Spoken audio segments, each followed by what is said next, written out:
अमरनाथ की गुफा श्रीनगर से करीब 145 किलोमीटर की दूरी हिमालय पर्वत श्रेणियों में स्थित है। समुद्र तल से 3,978 मीटर की ऊंचाई पर स्थित यह गुफा 150 फीट ऊंची और करीब 90 फीट लंबी है। अमरनाथ यात्रा की शुरुआत लगभग जुलाई में शुरू होती है और जो अगस्त तक चलती है, लेकिन इस समय पर फेरबदल भी हो सकता है। यहाँ की यात्रा जुलाई माह में प्रारंभ होती है और यदि मौसम अच्छा हो तो अगस्त के पहले सप्ताह तक चलती है। तो आइए जानते हैं कि आपको यात्रा संबंधी 6 ऐसी समस्या हैं जो आपको पहले ही जागरूक करनी होंगी।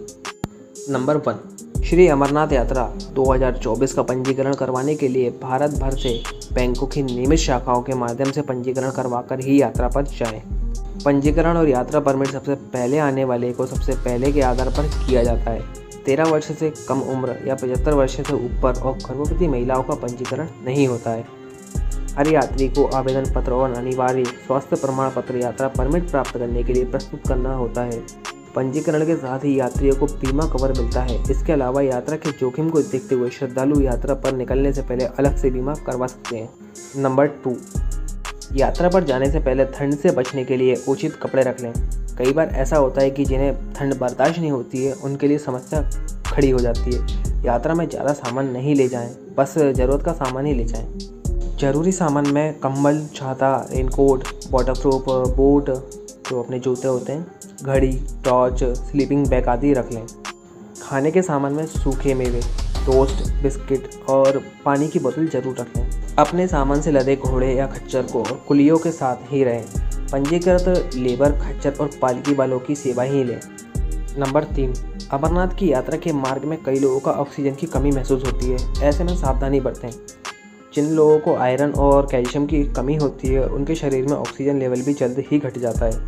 कई लोग इसके लिए कपूर का उपयोग भी करते हैं। कपूर को नाक के पास लाकर सूंघा जाता है। तो नंबर 4, परिवार के साथ यात्रा कर रहे हैं तो यात्रा के सभी नियमों और रूट को अच्छे से समझ लें। तय समय पर यात्रा कैंप पर पहुंच जाएं।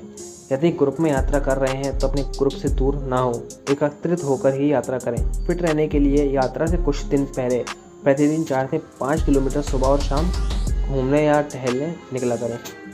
नंबर 5, यात्रा करने के बाद अन्य कहीं घूमने का प्लान है तो राज्य के माहौल को अच्छे से समझ लें और अनुकूल स्थिति में ही अन्य किसी की यात्रा का निर्णय लें। संदिग्ध व्यक्ति या वस्तु की जानकारी तुरंत सुरक्षा कर्मियों को दें। खाली पेट यात्रा बिल्कुल ना करें।